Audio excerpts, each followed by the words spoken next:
তোর বাপ মায়ের কোনো বিবেক আছে? কোনো বিবেক নাই। যদি বিবেক থাকতো তাহলে ইফতার পাঠাই দিত আমার বাড়িতে। রোজা শুরু হয়েছে সেই কবে, এখনো ইফতার পাঠাইলো না। পাঠাবে কেন? আমার বাপ মাই রেখে তুমি টাকা পয়সা দিয়ে রাখছো যে তারা তোমার ইফতার পাঠাবে?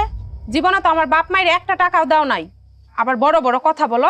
ওরে বাপ রে, টাকা পয়সা শ্বশুর বাড়ি পাঠায়া তারপরে কেউ ইফতার নেয়? হ্যাঁ, আমার বন্ধু সদরুল ঈদের কেনাকাটা করার জন্য ইতিমধ্যে টাকা পয়সা পাইয়া গেছে। আমি কি পাইছি? তোর বাপে কোনোদিন টাকা পয়সা আমার দিছে? দেয় নাই। তুমি তো সদরুলের বউরে বিয়া করো নাই, তুমি তো আমারে বিয়া করছো। আর আমার বাপ মায়েরা তো টাকা পয়সা নাই যে তোমারে টাকা পয়সা দিব। টাকা টাকা করবা না। টাকা না থাকলে ভিক্ষা করতে কর। কি কইলা তুমি? আমার বাপে ভিক্ষা করব? রোজা মুখে এমন কথা কইতে তোমার মুখে একটা বারও আটকাইলো না? রোজা মুখে সত্য কথাই বলছি। তোর বাপে কোনোদিন টাকা পয়সা দিছে? দেয় নাই। তোর বাপের আসলে ভিক্ষা করা উচিত। তোমারে জুতা দিয়ে মারা উচিত। কি কইলি তুই? তুই আমার জুতা দিয়ে মারবি? দেখ কে কারে মারে। তুমি আমারে মারলা? হ, মারছি। কি করবি তুই? হ্যাঁ, বাপের বাড়ি যাবি? যা যা, তালাকনামা পাঠাই দিস। তালাক দিলে তো তুই খুশি হস, তাই না? তোর তালাক দিমু না, আমি চেয়ারম্যানের কাছে যাবো। চেয়ারম্যানের কাছে গিয়ে তোর নামে বিচার দিমু, তোর জুতার বাড়ি খাওয়ামু।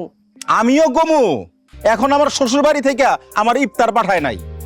তুই যা কর কইস, তুই যা আমার মারছস, আমি খালি ওইটাই কমু। যা যা, কি কর কবি কইস। আমার ভোট দিয়ে আমি চেয়ারম্যান বানাইছি। মসজিদে গিয়া চেয়ারম্যানের পক্ষ লইয়া কথা কইছি। চেয়ারম্যানরা আমি ভালোবাসি, শ্রদ্ধা করি। চেয়ারম্যানও আমার ভালোবাসে। তার পক্ষ নিয়ে বিচার করবে, বিচার করলে আমার পক্ষই নিবে। কাকা কি করবেন? কালকে যে চেয়ারম্যানের সাথে ঝামেলা হয়েছে, চেয়ারম্যান তো বিচার দিছে, যাবেন না? চুপ করে খারায় থাকে। ও নিজে গ্যাঞ্জাম করে বিচার ডাকছে, সঞ্জয় না। আমিও হন মনে করছে এই বিচারটা ভালোভাবে পাওনের লাগা যত আপার লেভেলে বিচারটা দিই না কেন, শেষমেশ কিন্তু দায়িত্ব আইসা পড়বো এলাকার চেয়ারম্যানের উপর। আর চেয়ারম্যান নিজে অপরাধ করছে, ও কি বিচার কইরা ওই দোষ ঘাড়ে নিব? জিন্দিগিতেও নিব না। এত বড় সাহস! আরে আমি আগে ঢুকছি মসজিদে, আমি সামনের কাতারে দাঁড়াইছি, এটা তো আমার কোনো অপরাধ না। সে পিছনে মানে পরে আইসা আমারে ধাক্কা দিয়ে পিছনে পাঠা, সে সামনের কাতারে দাঁড়াইবো। সাহসটা দেখছো সর? মনটাই চাই একেবারে।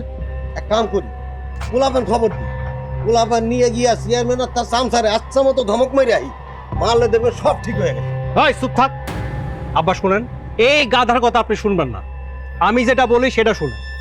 আহা, জয়নাল তো খারাপ কিছু কয় না, তুই তো বিষয়টা পুরোপুরি জানোস না। চেয়ারম্যান কি করছে জানোস? আমি মসজিদে সামনের কাতারে দাঁড়াইছি, ও আমারে সবার মাঝখানে মরকার ধাক্কা দিয়ে ফেলাই দিয়া ও সামনের কাতারে দাঁড়াইছে। এখন চিন্তা করে দেখ কত বড় একটা কাজ করছে। আমার তো মান সম্মান নিয়ে টানাটানি শুরু হয়ে গেছে। জি না, এখন আপনারে ভিকটিমের রোল প্লে করতে হইব। মানুষের বুঝাইতে হইব যে চেয়ারম্যান আপনারে অন্যভাবে মারছে। যতই বলুক টাকা যে সুদ খায়, গ্রামের লোকজন তো এটা পছন্দ করে না, ঘুরে ফিরে ওই সুদ খাওয়ার কথাই বলবে। আরে সেইটারও সমাধান আছে। আব্বা শুনেন, কালকে থেকে আপনি সবাই বলবেন যে আপনি আর সুদের ব্যবসা করবেন না। আপনার সুদের যত টাকা আছে সেটা আমি আর জয়নাল মিলা তুলব। আপনি ভদ্রলোকের বেশ ধরুন, আপনি রোজা রাখবেন, আপনি নামাজ পড়বেন। সবই ঠিক আছে রে বাজার, কিন্তু আমি তো রোজা রাখতে পারি না।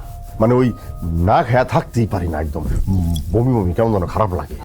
আরে বাবারে, রোজা রাখতে না পারলে তো সমস্যা নাই, আপনি ঘরে বসে খাবেন।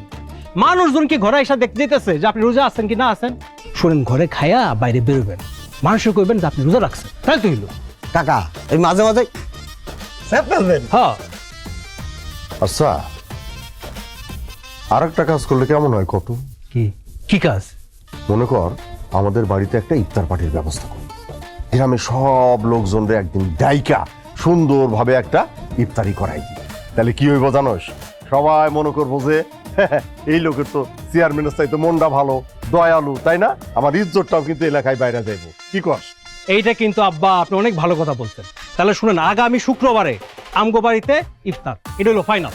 গ্রামের সব লোকরে সুন্দরভাবে দাওয়াত দিয়ে আসবি, ঠিক আছে? আগামী শুক্রবারে আমার বাড়িতে আইসা ইফতারি করবো। হ্যাঁ, আর খালি ইফতারি না, মাগরিবের নামাজ পইরা আইসা সবাই পেট ভইরা আমার বাড়িতে খাইবে, ঠিক আছে? আর আমি ওই মসজিদের ইমাম সাহেবরে আসতে বলবো, ও আইবো, দোয়া খায়ের করবো, ও ইফতারি করবো, আমগুলোকে খাওয়া দাওয়া কইরা তারপরে যাইবো, ঠিক আছে? ঠিক আছে আব্বা।